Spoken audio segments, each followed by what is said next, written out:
Continuamos en Noticias Globovisión Economía y a esta hora está con nosotros Magdalena García, ella es economista y vamos a hablar del rol fundamental de las mujeres dentro del sector económico. Buenas tardes, bienvenida.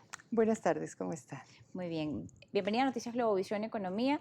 Queríamos conversar sobre este aspecto, sobre todo en un año donde el rol de la mujer ha sido en cierta medida tratado de llevar y elevar dentro de diferentes sectores de lo que son los diferentes ámbitos y roles de trabajo de la mujer, el valor de la mujer dentro de las empresas, el valor de la mujer dentro de los sectores y la productividad mundial. Bienvenida a Noticias Globovisión Economía. Quisiera conocer primero que nada cuál es la visión que usted tiene respecto a este tema. Bueno, respecto a este tema, mi visión es muy parecida a la que se fue dando en el transcurso de lo que va del siglo, porque en el año 2000, alrededor del año 2000, cuando se empezó cuando se salieron a la luz los Objetivos de Desarrollo del Milenio, Naciones Unidas hizo un pacto global con la gran empresa, ¿no? Con el grupo de Foro de Davos. Y a partir de entonces, el grupo de Foro de Davos hizo un equipo de economistas para estar haciendo el análisis de cuánto era la aportación de la igualdad de género dentro del sector empresarial. Dieron resultados extraordinarios. Los informes de las brechas de desigualdad de género de Davos de 2006 a la fecha, que son cada año, ¿no?, fueron realmente sorprendentes y sobre todo convencieron al sector empresarial de la importancia de la igualdad de género al interior del trabajo en las empresas. Y cómo este pasó a formar parte, fue parte del componente de primero medir la productividad y después ser parte del componente de la competitividad de los países, ¿no? Entonces, en conclusión, la competitividad en un país tiene un componente muy importante que tiene que ver con la incorporación de la igualdad de género en el sector empresarial, en la manera en cómo se llevan a cabo las actividades en las empresas, y es algo absolutamente favorable para la productividad y por lo tanto para la competitividad. Entonces el papel que juegan las mujeres en este terreno es enorme, ¿no? Es enorme la capacidad que podemos tener de incrementar este tipo de variables económicas tan importantes es mucha. Y aquí tendría que decir que también hay un factor que tiene que ver con estas desigualdades que existen, que hace que las mujeres nos esforcemos más en los espacios en donde estamos, pues precisamente por las discriminaciones que sufrimos, ¿no? O sea, no tenemos igual salario para trabajo de igual valor, tenemos mucho más carga de trabajo doméstico y de cuidado de infantes, de cuidado de personas mayores, de personas enfermas, y esto nos lo dicen las estadísticas de uso del tiempo. Entonces eso hace que las mujeres nos digan de repente que somos más estudiosas, somos más productivas, pero en realidad lo que quisiéramos que pasara es que fuéramos igual que ellos, ¿no? O sea, que ellos también tuvieran el mismo incentivo, y eso significaría que se acabaran las discriminaciones, ¿no? Al no haber discriminaciones no va a haber la necesidad de esfuerzos extra y a veces muy pesados para que aparezcamos como las mujeres superwoman, que no es lo que queremos ser.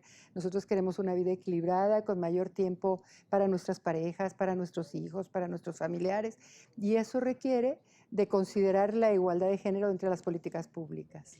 Efectivamente, cuando hablamos del rol de la mujer, usted acaba de detallar toda una cantidad de elementos que además lleva intrínsecos una mujer, como es el cuidado del hogar, el atender a familiares y siempre la obligación de ser mejor y producir más dentro del ámbito porque se te exige más que en otros casos a los hombres, Sí. donde bueno, lamentablemente por la sociedad tienen un rol distinto dentro de ella. En el caso de la concertación feminista en la que ustedes están abordando y que es un parte de una actividad que han realizado aquí en el país, quisiera consultarle si en el resto del mundo, al igual que ha sido evaluado y revisado en Venezuela, se ha identificado cómo muchas veces las mujeres han dejado el rol del trabajo en la calle por mantenerse en el trabajo de la casa, porque quizá el aplicar a las dos funciones no da los ingresos que necesitan para poder mantenerse y muchas veces ahorras más quizá, o sienten ellos, por lo menos en América Latina, de que estar en su casa quizá le quita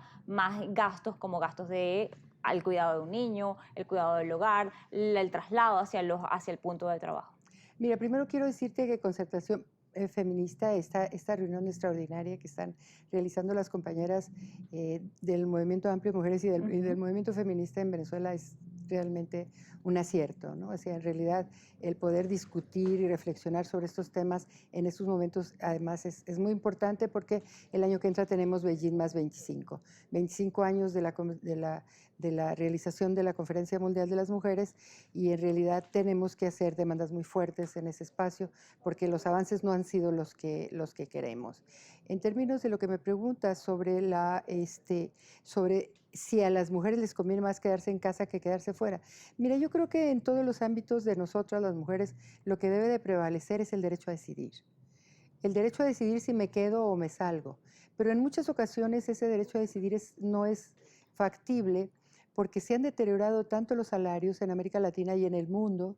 Hace poco leía algo sobre Inglaterra y veía cómo los ingleses no tienen ahorita ni siquiera capacidad de ahorro y ahí te vas explicando el Brexit y otros asuntos de la geopolítica. Y entonces las mujeres no es que decidan salir o quedarse, es que deciden a salir pues porque tienen que complementar o sustituir el ingreso familiar.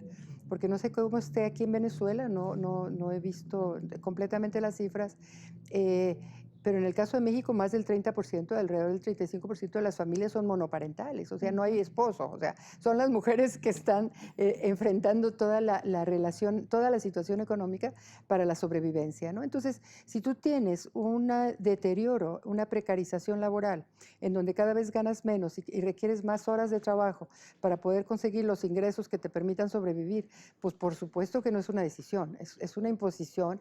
Yo digo que estamos como en una trata programada, ¿no? En algunos países, ¿no? que nos provoca el estar involucradas, estar incorporadas en el mercado laboral sin quererlo.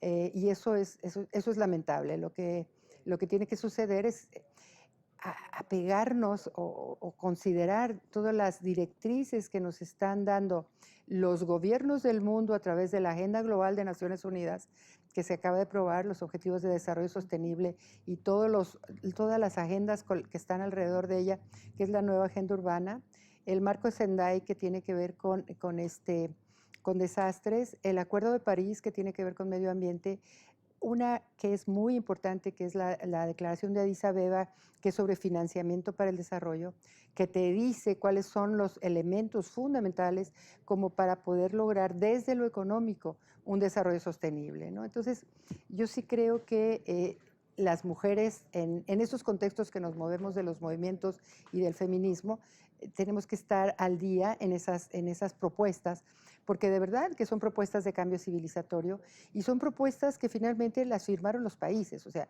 la discutieron, la reflexionaron y las firmaron los países. Entonces es un compromiso que además está pensado para la mejora de la sociedad. O sea, en realidad la situación a la que nos ha orillado este modelo económico que hemos tenido desde los 80 a la fecha hace que sea necesario un cambio como para poder retomar el rumbo del desarrollo. Y Naciones Unidas tiene muchas pistas en ese sentido. Efectivamente, veíamos cómo incluso desde la Organización Internacional del Trabajo en la sede de Naciones Unidas se hablaba, entre otros términos, además de lo que era tratar de erradicar lo que era el trabajo infantil, hablar de la igualdad de género y de un salario digno tanto para mujeres como para hombres. Pero como usted señala, en la mayor parte del mundo cada vez son más las familias monoparentales donde solamente hay la figura de una madre.